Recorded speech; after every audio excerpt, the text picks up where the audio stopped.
Hey, what's up guys, welcome back to the channel. In this video I'm going to show you how to enable Bixby to work with your voice command. So to do that, just go to the menu and in here search for Bixby and you will find the app here. Just open it and go to the settings. Here, teach me to wake up to your voice. So you can tap next. So when the mic turns on, you have to say this. So let's do that again. Hi Bixby, set an alarm for 7 a.m. Hi Bixby, how can I make the battery last longer?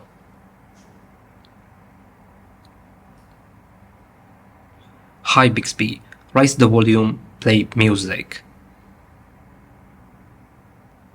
You're done with voice recording. So here you want to select whether to say hi Bixby or Bixby only. So I prefer to say Bixby, and great. You can talk to me anytime by saying Bixby.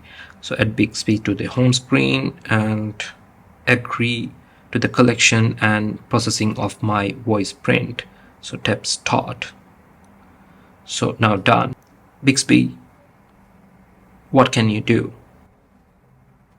I can rap, joke, tell stories, and recite poetry, to name a few things. So that's how you enable Bixby to work with your voice command. So thank you for watching this video. If you liked it, give it a thumbs up and subscribe to the channel for more tips on Galaxy S25 Ultra. Thank you.